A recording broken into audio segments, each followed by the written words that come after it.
It is a little after dawn, 66 million years ago, and the most successful animals the planet has ever produced are having an ordinary day. A herd of Edmontosaurus moves along a flooded river channel in the warm lowlands that will, much later, become Montana. Somewhere in the tree line, a Tyrannosaurus is finishing a kill it made before sunrise. Out over the shallow inland sea, long-winged pterosaurs hang on the rising air without flapping. Mild air, flat gold light, a sky with nothing in it. Nothing in the ground either, and nothing in the water. Nothing anywhere that suggests this morning is any different from the 400,000 mornings that came before it. Hold on to that ordinariness, because it is the part I can never quite get past. Everything that is about to happen, every number I am going to give you, depends on the fact that not one living creature on Earth had the slightest idea it was coming. There was no warning. There could not have been. Nothing in the entire history of animal life had prepared this world for the next 11 minutes. High above the atmosphere, far past anything an eye on the ground could resolve, a piece of rock roughly the width of a city is falling toward the planet at around 40,000 miles an hour. Long ago, it left the asteroid belt. Since then, it has crossed the orbit of Mars and the orbit of Earth, drifting on a path that was set in motion before there were oceans here. Within 11 minutes, the exact stretch of coastline it is aiming at will stop existing. Below, the animals will keep grazing, keep hunting, keep dozing in their burrows, right up until the sky tears open. That gap between how calm the morning is and how completely it is about to end is the whole story. A fair question is hiding underneath all this confidence, and it deserves an answer before we start the clock. How could anyone possibly know what happened minute by minute on one specific morning 66 million years before there was a single creature able to write it down? Simple. The rock signed its own work. Back in 1980, a father and son, the physicist Luis Alvarez and the geologist Walter Alvarez, were trying to explain a thin band of clay that turns up in the rock record all over the planet at exactly the level where the dinosaurs vanish. Testing it, they found it loaded with iridium, a metal that is nearly absent from the Earth's crust, but ordinary in asteroids. One slender line of asteroid dust, laid down on every continent at the same instant, in the precise layer where a whole world of animals stops. That was the first fingerprint. Finding the body took another decade. A crater more than 100 miles across, buried and forgotten beneath the Yucatan, matched in age to the clay down to the margin of error.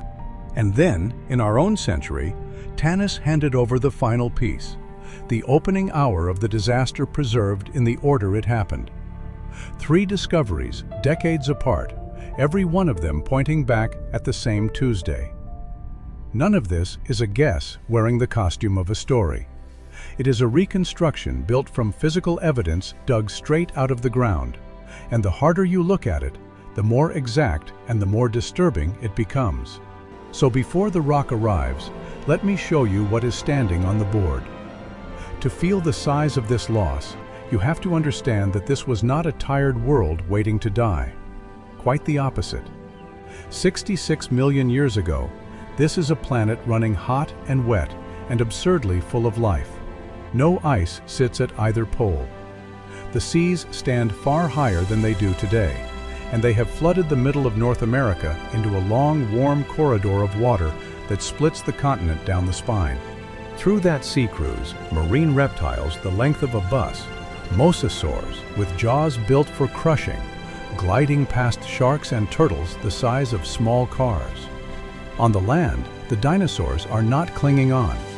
They are at the absolute top of their game, more varied and more specialized than they have ever been in their entire 180 million year reign.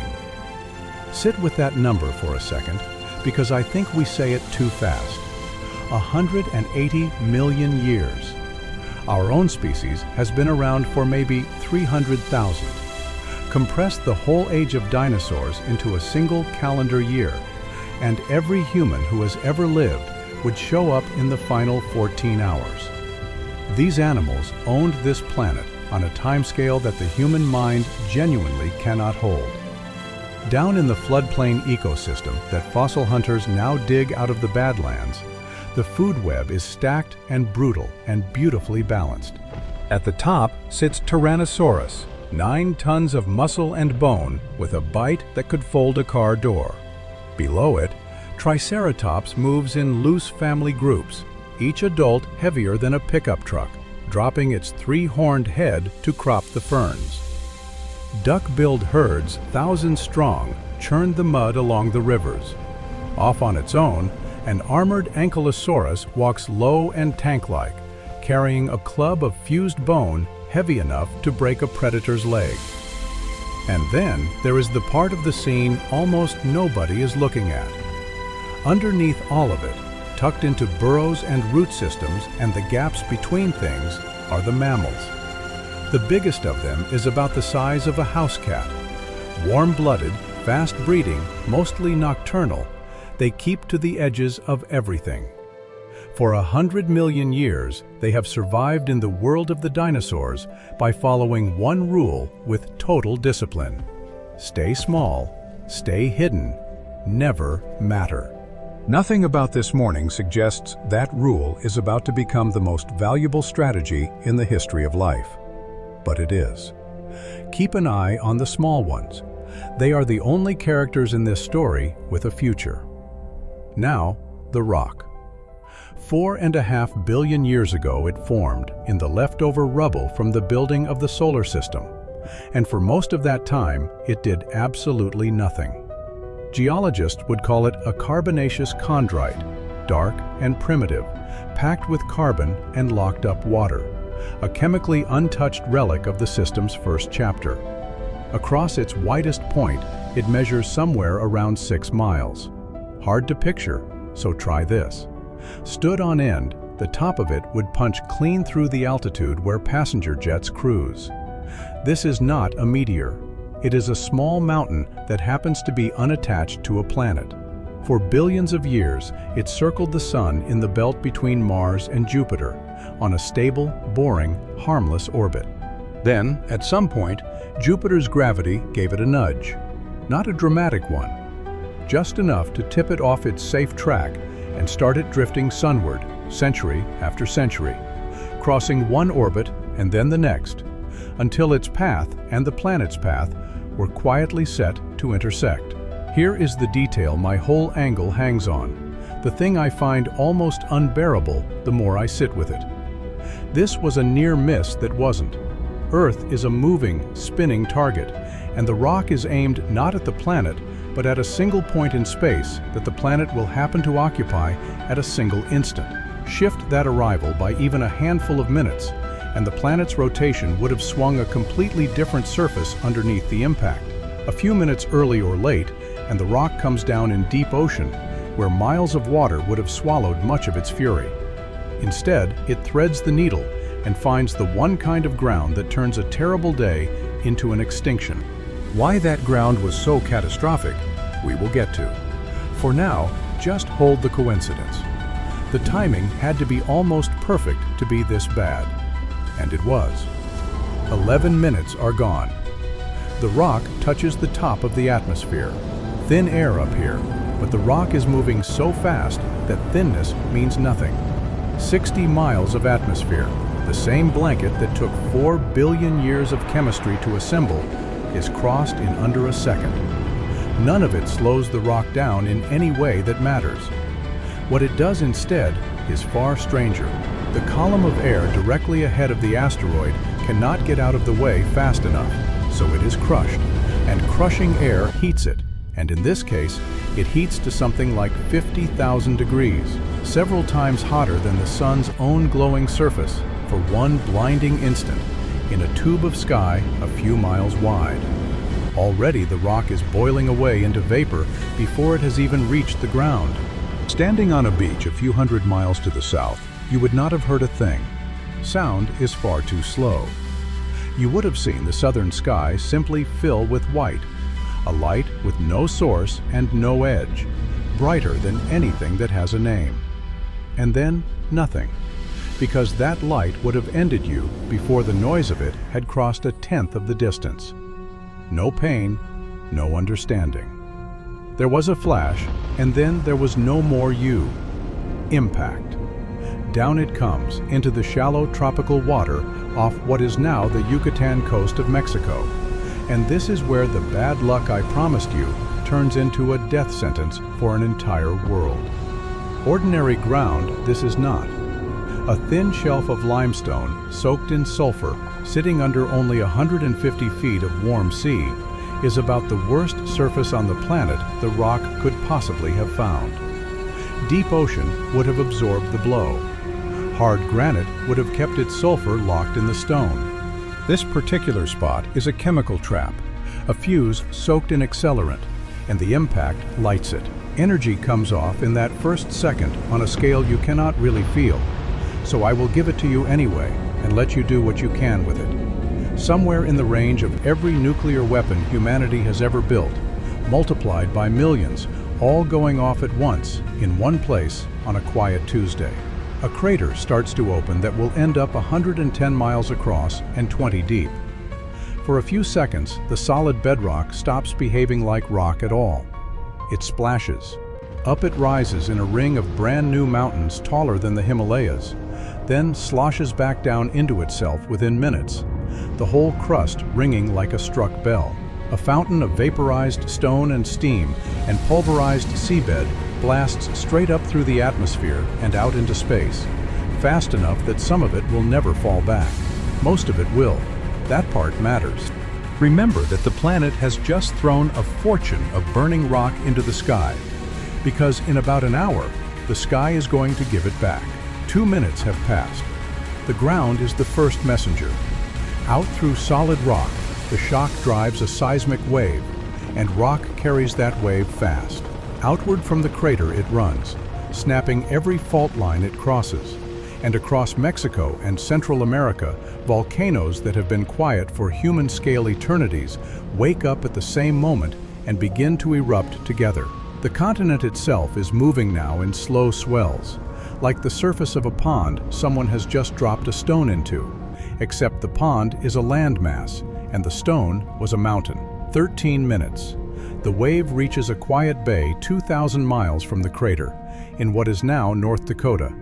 And here something extraordinary happens, because here is where we got our recording.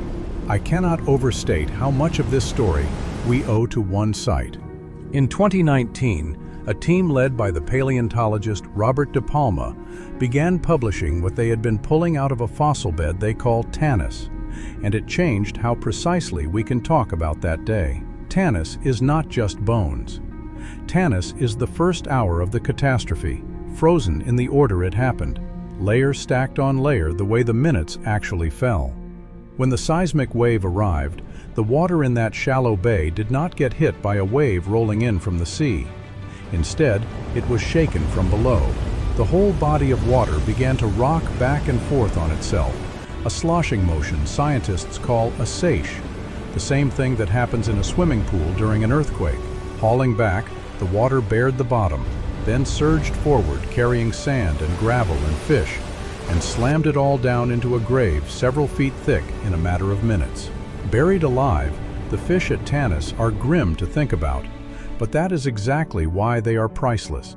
Packed into their gills, sitting right where the animals were breathing in their last moments, are tiny glassy beads, droplets of rock that had been flung into space at the moment of impact and were already raining back down. Those beads carry a chemical signature that ties them straight to the crater 2,000 miles away. These fish died inside the same hour the rock came down, and they wrote the timestamp into their own bodies. They lay like that for 66 million years, waiting to tell us exactly when the world ended. 1 hour. And now the sky pays back its debt. All that vaporized rock the impact threw upward is coming home. Not gently and not in one place. Billions of tons of it are re-entering the atmosphere at once, all over the planet, each fragment a tiny meteor heating the air around it as it falls. Imagine the whole sky, every horizon on Earth at the same moment, beginning to glow a dull and rising orange. the upper air turning into the inside of an oven. None of this heat needs to land as fire to be lethal. Down it pours as raw infrared, and on the ground across the Americas, the surface climbs toward 500 degrees within that first hour. Hot enough that dry plants do not need a spark to catch. They simply burst into flame on their own, thousands of separate fires lighting at once across an entire hemisphere with no one to start them. Here is where the open country becomes the worst place to be. An animal standing in a floodplain with nothing above it is cooked where it stands, not by a flame front rolling toward it, but by the sky itself radiating down like the element of a grill. Out in the open, the herds go first. Beneath thick forest, the canopy buys a little more time, right up until it ignites overhead. Real shelter comes down to two things: water, because water soaks up heat, and burrows, because earth is a blanket. So the animals that drew the lucky straws this hour are the ones that were already in the river when it happened, and the small mammals lying in the dark a few feet underground, shaking, not understanding, but alive. 2 hours. While the land burns, the sea attacks. A hole has been punched clean through the ocean. For a few minutes, there was simply no water above the crater at all, just a gap 100 miles wide with walls of sea hundreds of feet tall leaning in from every side. When those walls fall back together, they rebound upward into a wave, and then another behind it, and another. In the Gulf, the first of these is thought to have stood over a mile high, taller than any peak in the eastern United States, and it reaches the coasts that will one day be Texas and Florida within about 2 hours, dragging a load of shattered rock and sediment that geologists can still put their hands on today, a single hard line in the rock that runs along the whole ancient shoreline. Across the Atlantic, a weaker wave breaks on the shores of future Morocco and Spain inside half a day. But the tsunamis are not the thing that ends the dinosaurs. What ends the dinosaurs is invisible, and it is already on its way up. Remember that sulfur-soaked ground the rock was so unlucky to hit? In the first seconds of impact, something like 100 billion tons of sulfur were ripped out of that rock and flung into the upper atmosphere, where it is now turning into a fine haze of sulfuric acid droplets. This haze burns nothing. Quieter and far worse, it does something else entirely. It reflects sunlight back into space, and it is going to wrap the entire planet. 1 full day. The fires are still going across continents, but the fires are almost a distraction now. Up in the stratosphere, the real killer is spreading, a veil of acid droplets and soot circling the globe on high-altitude winds at highway speed. Thick it does not need to be. A layer only a few millionths of a meter deep, smeared across the whole sky, is enough to cut the sunlight reaching the ground by more than 80%. By the second day, in most of the world, the sky has stopped looking like sky. It has become a low gray lid, and even at noon, the light underneath it is a dim red dusk. And in that twilight, photosynthesis starts to fail. Here is the hinge the whole catastrophe turns on, and it is so simple it is almost insulting. Plants run on sunlight. Take the sunlight away, and the plants stop making food. Once the plants stop, the animals that eat plants run out first, and when they go, the animals that eat those animals go after them. The entire towering food web of the dinosaur world, 180 million years in the building, begins to come apart from the bottom up, not with a bang, but with a slow, universal hunger. The big plant eaters feel it soonest, because they need so much. A full-grown triceratops has to put away hundreds of pounds of greenery every single day just to keep its body running, and that supply is now drying up across the planet at once. Strangely, the great hunter at the top feels the squeeze almost last of all. Tyrannosaurus can go a long time between meals, and for a while there is no shortage of bodies to scavenge. But scavenging only works while there are corpses, and a world where nothing new is growing eventually runs out of even the dead. Nothing this large can be carried through what is coming. Nothing is. One honest complication belongs on the table, because the scientists who study this still argue about it. At roughly the same chapter of Earth's history, on the far side of the planet, a vast region of what is now India was drowning itself in lava, eruptions on a scale that ran for thousands of years and have a name of their own, the Deccan Traps. They were pumping their own steady load of gas and ash into the air, and some researchers think they had already been straining the climate before the rock ever showed up, softening the world for the blow. How much of the extinction belongs to the volcanoes, and how much to the asteroid is a real and unfinished debate. Yet the suddenness in the rock record, the worldwide iridium, the glass beads packed in the gills of fish 2,000 miles from the crater, all of it points to the impact as the thing that actually pulled the trigger. The volcanoes may have loaded the gun. The rock fired it. 2 years. By now the sun is, for all practical purposes, gone.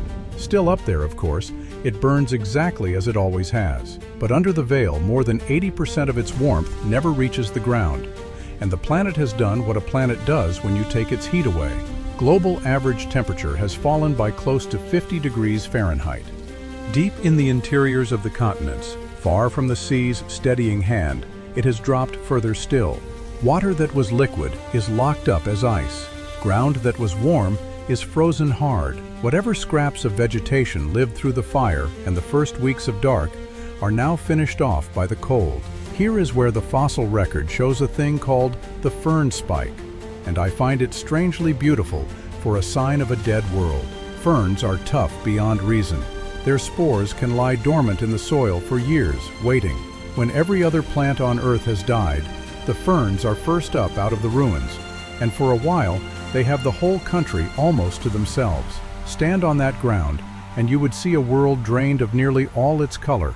Gray sky over gray ash, over gray dirt, and pushing up through it the one stubborn shade of green that refused to quit. Down at the bottom of the dying world, under the frost line, in the dark, the small survivors are still breathing.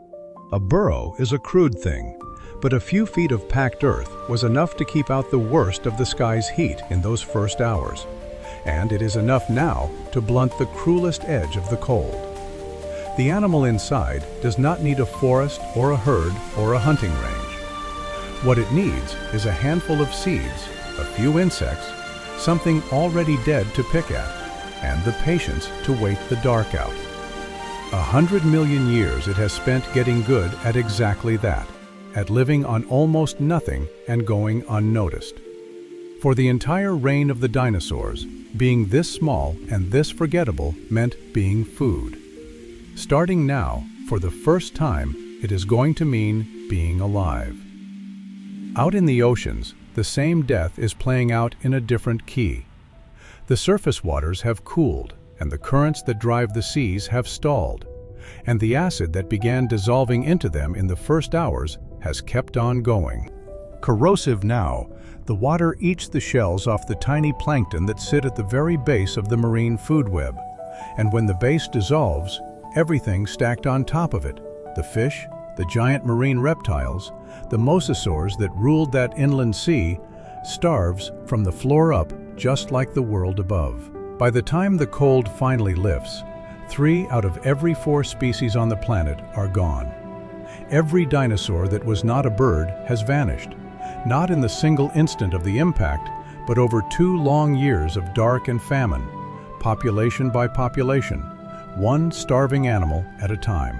The last Tyrannosaurus does not die in a battle. Thin and alone it dies, in a world that simply cannot grow enough to feed something that big ever again. A reign that lasted 180 million years ends not with a roar, but with a quiet absence where the roar used to be. And then, slowly, the sky clears. 300,000 years pass before the air scrubs itself clean, before the acid haze settles out, and the soot washes down in the rain, and the climate finds a new balance.